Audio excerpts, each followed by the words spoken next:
Hello, and welcome back to another episode of the Future of CRE Sustainability. I'm your host, Sean Swentuck. Today, I am speaking with Raul Saavedra, Vice Chair, Head of Data Center Advisory Americas at Colliers. Raul, thank you so much for joining me today. Thanks for having me. I don't think it's any secret that data centers are among the fastest growing consumers of electricity globally. How is the industry balancing this big energy appetite against sustainability commitments? So the good news is there is an attempted balance, and in large part, most of the demand, when you think about data centers, comes from technology companies, and those technology companies have been at the forefront of sustainability. And I'm sure you track that yourself, Sean, as part of this platform. So that's not a made up exercise, right? So the different agencies that are involved and the utility companies in terms of the power sourcing, et cetera, that has also been a mandate in places like California, various parts of the United States, and for sure in Western Europe, which has been a leader. So what I would say is the thing that really, from the data center standpoint, that the major disruption is the scale at which these data centers are now. So it's just one of those things where I don't think anyone could have foreseen this. And now I don't think there's less interest in sustainability. It's just more, how do we now account for this massive scale that did not exist before? But, a lot of these groups have to work in concert that I mentioned, the users, the developer owners, and the utility companies. And so there was a lot of work. I used to be on the principal side, and it was always this thoughtfulness about sustainability that was there.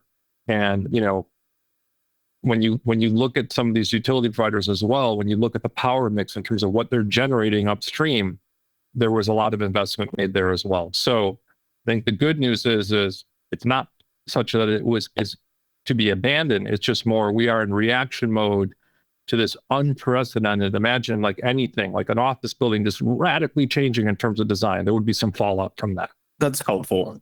What do you think is the biggest misconception that we're seeing in the market around data center sustainability, especially in this AI era in these hyperscaler centers? Everything I read is that they're continuing to drive for energy efficiency and finding every possible way to reduce load.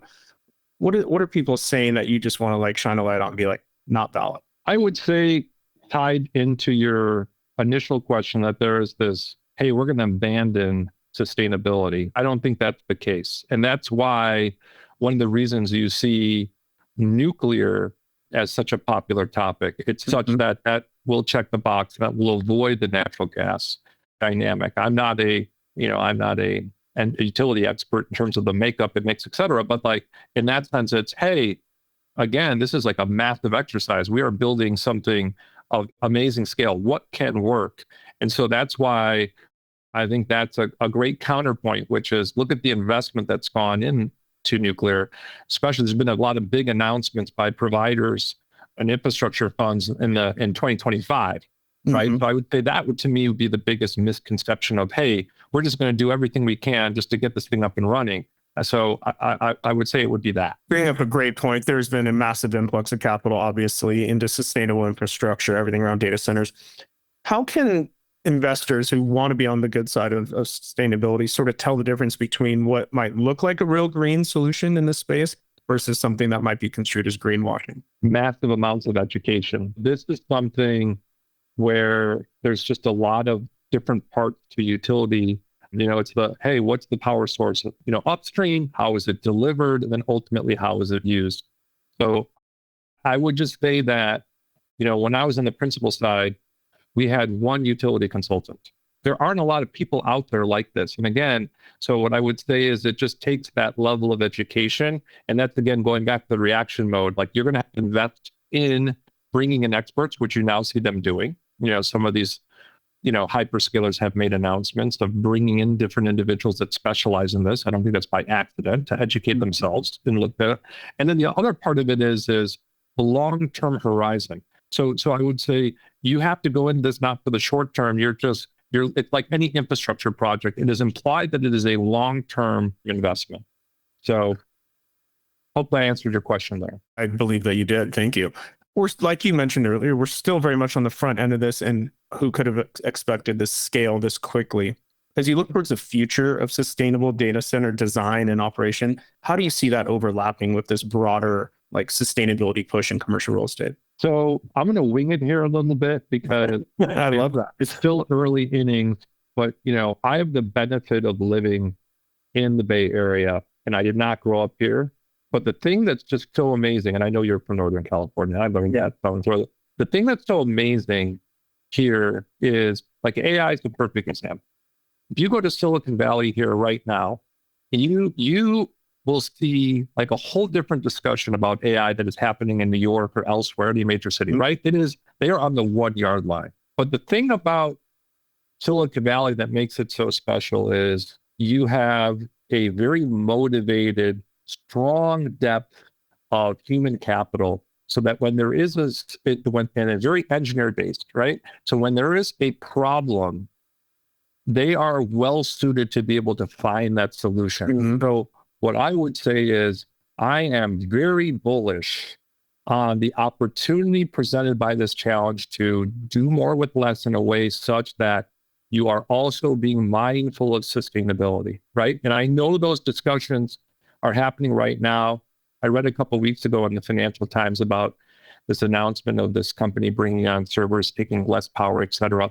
Because, let's face it, again, the Internet of Things, past data centers, I don't know how many devices you have at your house. I mean, I just saw one online and it's like, I've got over 50. I'm like, tell my kids, like, what are you guys doing? So, the reality is we are drawing more power because of how we've adapted as a society and culture.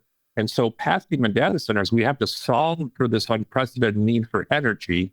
And that's where I'm incredibly bullish that Silicon Valley will lead the way in solving that issue.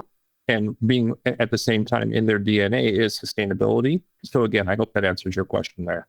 I love it. And as someone with two young girls at home, I can definitely relate to the device conundrum. Yeah, I mean, it feels like a perfect opportunity for that classic American ingenuity to like solve this global issue. And I think I'm excited about the opportunity. Like there's a challenge here and we want to get it better. And can I interject in terms of one more thing? Yeah.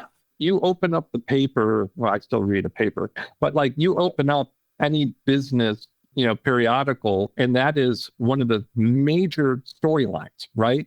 About, what's going on right now with energy. And so there is a lot of motivation in it, and it provides, from a business standpoint, it allows you to facilitate that business plan. So that's another reason why I'm optimistic, is just everyone is aware, and so we'll work together to solve it. I'm standing right next to you with that bullish sentiment. So thank you. As data centers hopefully increase their reliance on renewable power and especially on-site and behind the meter generation, what role do you see solar, wind, battery, let's include nuclear, and they're playing in enabling resilience and cost control around these very expensive infrastructure investments? Yeah, I'll take a stab at this one. This one to me is hard. But at the same time, so much of it is driven, my response is, we are still responding to something that was unprecedented, okay? So if you haven't, one good proxy is, Spain and Portugal. I just read something last week about how much power they're actually drawing from solar now. The resiliency is a different aspect of it. But, I think we're going to get there. What I will just tell you is when this, I just bought solar for my house. I went through all the math of like, okay, does it make sense? And how much power is it going to draw? And, what's it going to reduce, et cetera. 36 months ago, if you were talking about, building a solar field and how much power would be necessary coupled with this data center dynamic, you wouldn't be able to answer the question, because now look where we are, right? They're bigger, they're drawing more power, et cetera. So I think you're still in reaction mode. And in fairness to these providers or these manufacturers, the other part of it is it's not just like, what do we have to give the marketplace?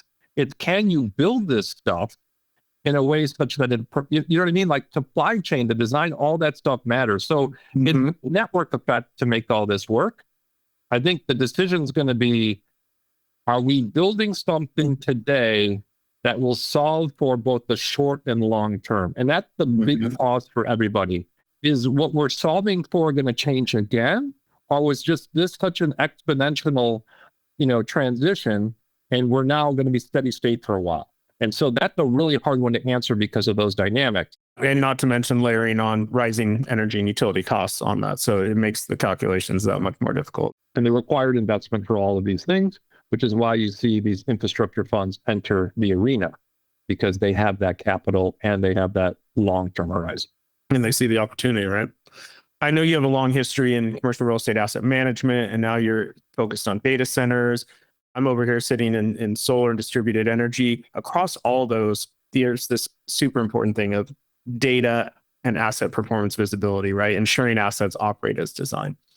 How do you think learnings from data center operations apply across commercial real estate sustainability operations and renewable energy O&M? And do you see any correlations between all these? Because I feel like what could happen is data center operations and the money coming into this might help drive advancements in data and performance visibility that affect these other sectors as well. Again, another tough one, but I'll do my best. I apologize. I thought it was. I'll do my best to answer it. You know, the thing about the other asset classes, like an office in particular, you have more perfect information. You have like a deeper pool of information. There's a lot of sharing of information, and it will help you make, you know, probably a better decision because of the data that you can compile.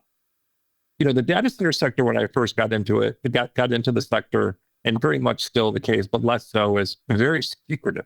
Okay.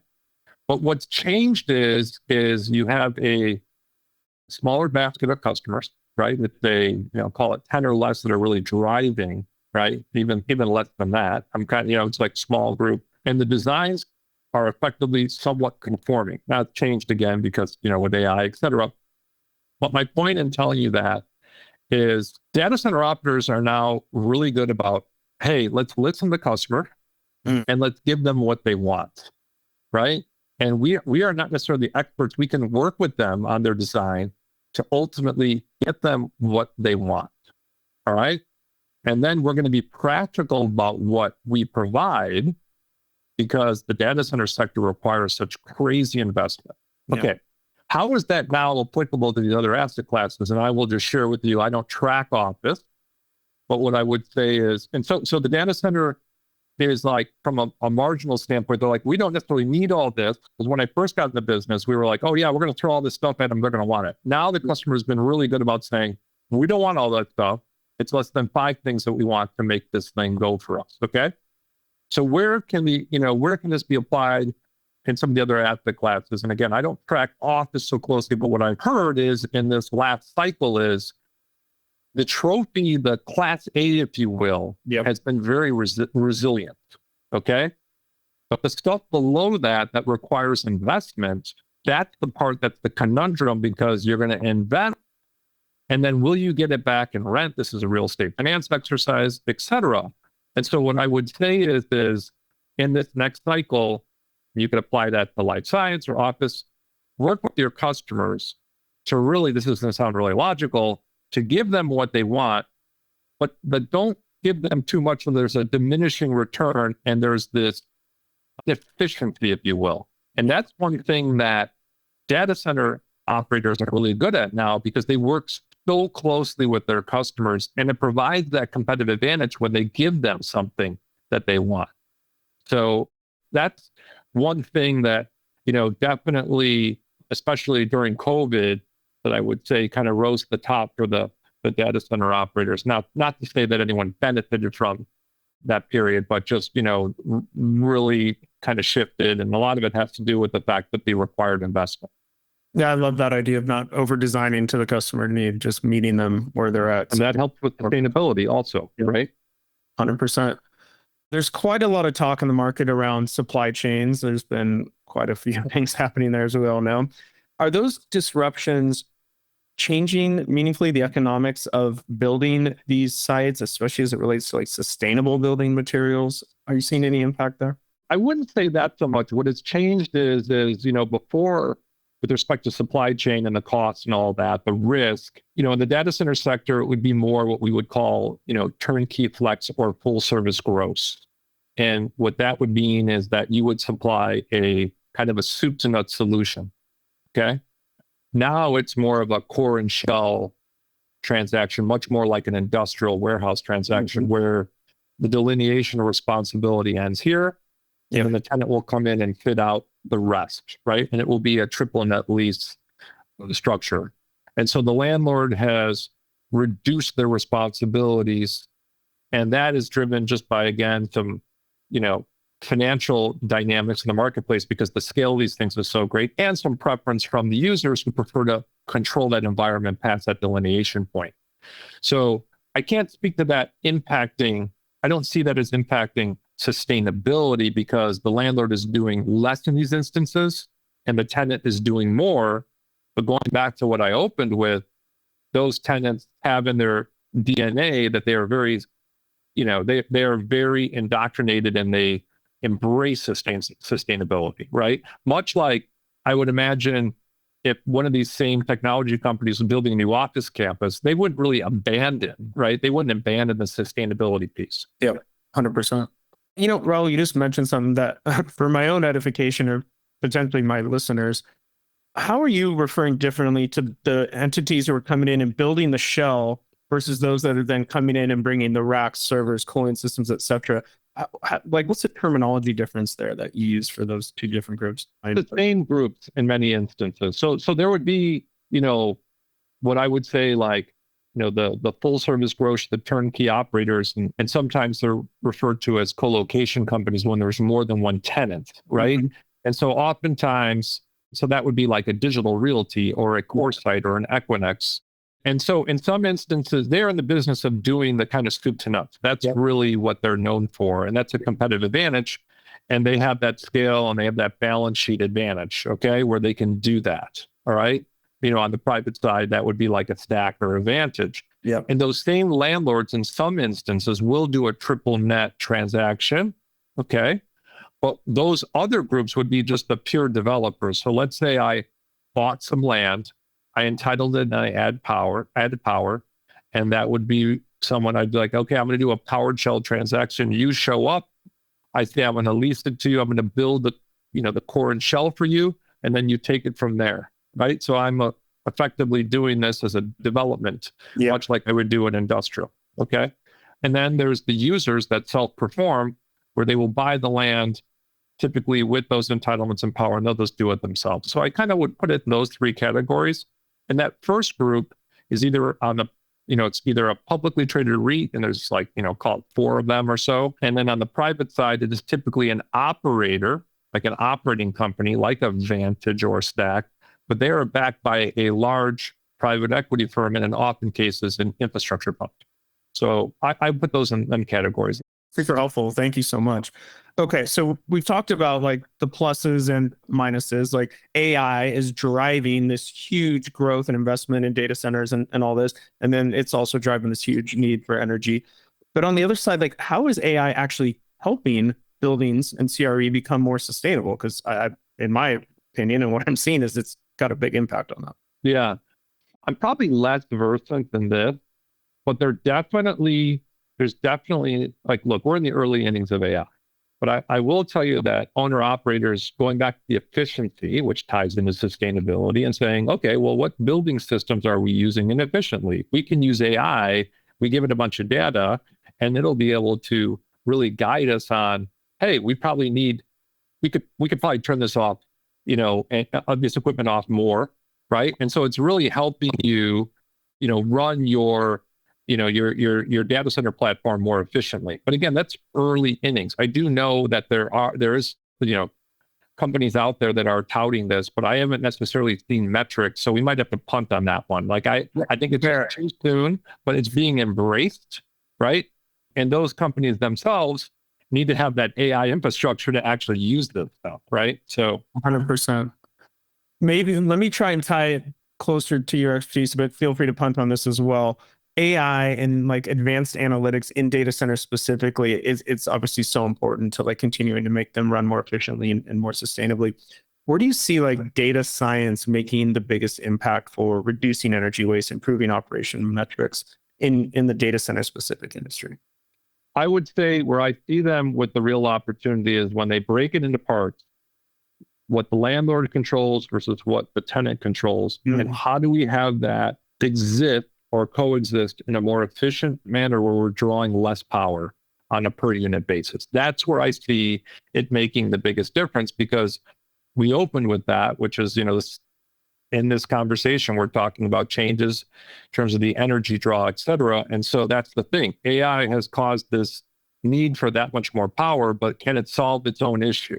And that's, again, where I'm bullish. So I think that's where you come in, you do some analysis. And I'll give an example of something that happened to me early on, was in terms of, and I'm not an engineer, okay? There's a reference in the data center sector to PUE. Okay, that's like the uplift with the power. It's like how the systems are running, and it ties directly to ultimately your utility bill at the end of the user, but it also measures like how much the systems are actually, working. So there was this aha moment where somebody, and it was user driven, I believe, where they were like, what if we open up louvers, like vents, if you will, and let outside air in? And we can use some natural cooling instead of these large air conditioning units, right? Basically, in a data center. And so I think that radically changed the sector. Okay, and it's just part of evolution, right? Something like this is going to happen. Someone's going to solve for this, and now there's a tremendous amount of motivation. But you really got to study the problem on both sides. I love that. I love your optimism. It's kind of infectious. You mentioned you just made the switch to solar at home. You did the analysis on the payback period and everything. Now you're also advising large and institutional investor clients on sustainable investments. What are the metrics that you're looking at to understand like the long-term ROI of these investments when it comes to sustainable investments? With respect to, the investments made by these different groups, in my case, it would be on the data center operator side. What they look at is that PUE metric, because that is call it the uplift, right, of that power usage. And so, you want to get that down as close to 1 as possible. It's typically 1 point something, and there's been a lot of work to draw that down. So that is a real metric. I think the other thing is, with respect to the operators, there's more watts per square foot than before. So can you do that in a way such that you're not stressing the system, if you will, right? And I think that's, again, what we've been talking about here. And it's too early here. And there's where you have the network effect. It's not just of what I'm putting inside the data center, it's what the tenant's putting in there. So we might have to punt on this one. That's a really complicated one. Sorry, I'm not trying to give you these complicated questions. It's just such an interesting topic, and people are like clamoring for answers here. What is the biggest mistake you're seeing when it comes to investment in ESG and sustainability that these investors are making? What can you help them solve for before they make that mistake? I think it's just that need for immediate gratification. Look at the long term and make sure it works, right? You're talking about you open up again, that example of an old man, the paper, if you go online, it's all about these alternative energy sources. And hey, we got to get the one that works right now. We got to look at it like you got to test a lot of different things, and you have to agree to what you're trying to solve for. Yeah. Right. And then you got to be patient. Like everyone's talking about nuclear, but when you look at it in terms of and again, I'm not an expert, but the SMRs, the increments in which will be delivered, you have to be realistic, right? And you have to take a longer term horizon. So much of it is framing the question for what you're solving for. But I think that's the biggest mistake, is this immediate gratification in the short term. This is a longer term play, and we have to be patient, and we need to make sure we solve this the right way. And so that's where it's going to take just a continued tremendous amount of collaboration. So think more long term and not short term. I love that. Speaking of collaboration and win-wins, there's a lot of talk around flexibility in data centers and load management and demand. Do you think there's a there? I know there was a big announcement recently where Meta or someone agreed to like load flexibility, but are you seeing that users and providers are going to be able to meet in the middle on this idea of flexing loads for data centers to try to allow us to get more of these on the grid faster? Terrible example for me, but at your house, you can set your, air conditioning or whatever whatever you want, right, to beyond when needed. And I think that, yes, I think there could be a meeting in the middle, especially if you have a portfolio in your data center of like what we would call like, typically you refer to as the production stuff, the really important stuff. And then the rest is the non-production. So the non-production, Can you design it in a way such that when it shuts down, it can be carried, just in terms of a backup site, et cetera? I think the answer is yes. But again, it really takes that collaboration to get there. So I'm optimistic again, where it's like, hey, I need this. I need to solve for this. Can you help me, in terms of with an agenda that benefits everybody, right? And so I'm optimistic again. I just think it's going to take for probably prioritizing in some instances. And some of the instances are going to say, look, I can't really take this down. It's got to be up all the time. There's too much valuable compute. But in other instances, it's like, okay, can you help me out here? And that just takes some digging in. I love it. Your optimism is like making my Monday so much better. So thank you.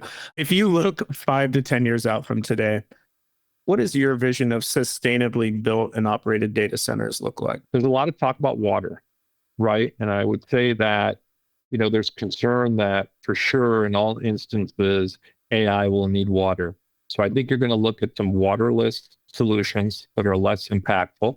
So I think that would be one. And I'm going to say that I think there is going to be this solve. There's going to be this pivot, especially when it's talking about inference.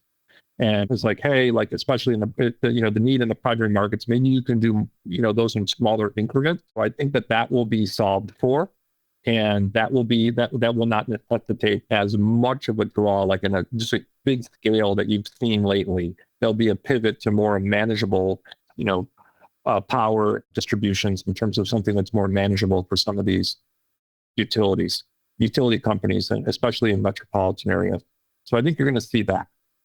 I love that answer. It just made me think there's all this conversation around the amount of energy that actually takes to train these models versus a person doing an entry into ChatGPT and inquiry, and how much they've reduced the energy usage for that inquiry. It's like, when are we going to see that shift from a huge need for training and much less energy needed for inquiries?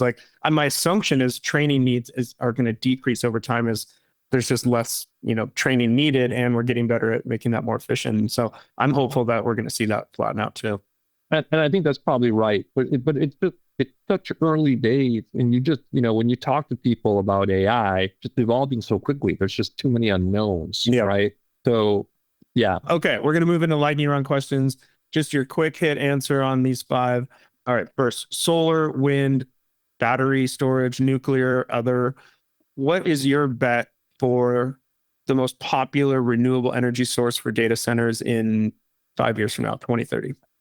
It just seems there's too much momentum for nuclear, especially, I don't know if you've been reading, a lot of countries have changed their stances, in the last 2 weeks in particular announcements. So I think nuclear there's too much muscle behind it.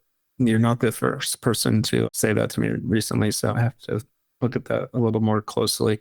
What is one Proptech, property technology solution, that you've seen implemented in the data center space that really exceeded your expectations? This is going to be a really basic one. You can kick this to the curb if you want. The data centers sector was very, it's more, you got to fact check this on the opera side. It was very much old school, even though you're building cutting edge. But, ServiceNow has a great product, right? I don't know if you're familiar with it at all.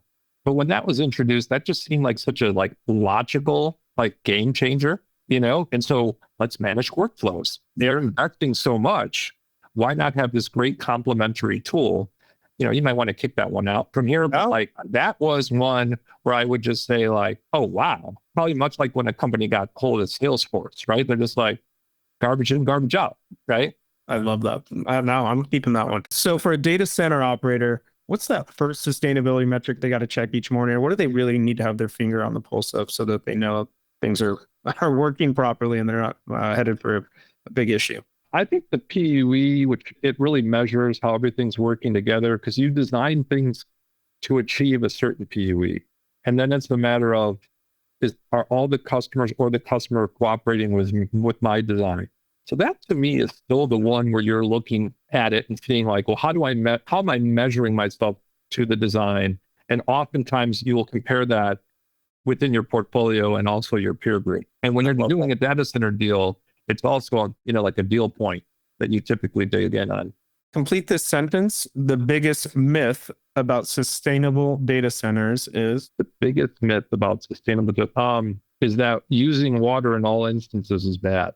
Mm-hmm. And I would say, and I'll, if I can issue a disclaimer, fact check this, but there are many instances where there are effectively like you're recycling the water. You're not necessarily using the water all the time, and each cycle you're recycling the water. So I think that's one where people are just assuming like, oh my God, they're taking all the potable water. That's not necessarily the case. Yep. Yeah, you see the huge amount of water use per query or whatever, but that's not like it's a one and done. It's coming back around through a cyclical system. So good call. Correct. Closed loop. Yep. If you were just a massively wealthy investor investing in data centers and you just had unlimited capital, what is the first sustainable property upgrade you'd be making to your sites right now? Right now? Or in the next few years? So what's my goal here? I'm an operator. Yep. And you've got a huge portfolio of data centers. You've got all the money in the world, but you want to get a little more sustainable. What's that first investment upgrade you're making at your sites? That's really tough. I'm really grilling you today. My apologies. Yeah, no. So I would be looking at some type of offset, right? And it would be sustainable. So it could be, like a solar, or some, battery that complies. Like, I would look for some offset that was reasonable, much like me buying solar at home. Like, hey, could I offset, 20% of the power, something reasonable, right? I would look to do that. But I would also look at, can I do something unique where I am altering my existing footprint such that I am able to retrofit the data center to maybe use more outside air and bring those temperatures down naturally. Wow. Okay. Can I do that? Because I don't think that people have done that in all instances, right? So why not collaborate with some of my tenants and say, can we work together to bring this down? We both win. And can I look to do that and retrofit some of my data centers? So it's like a two-part answer. I got to look more into this outside air thing. I have not heard about this, and it sounds like just a simple thing and apparently a great idea. It works in some instances, okay? But in other instances, the equipment is running too hot. But there is a way to chase the air out, and you just, I got to think that you could still get some wins there. I tend to believe it as well. Raul, that's all I have for you today. If my listeners want to learn more about you, the work you're doing, about Colliers in general, where's the best place for them to go to connect?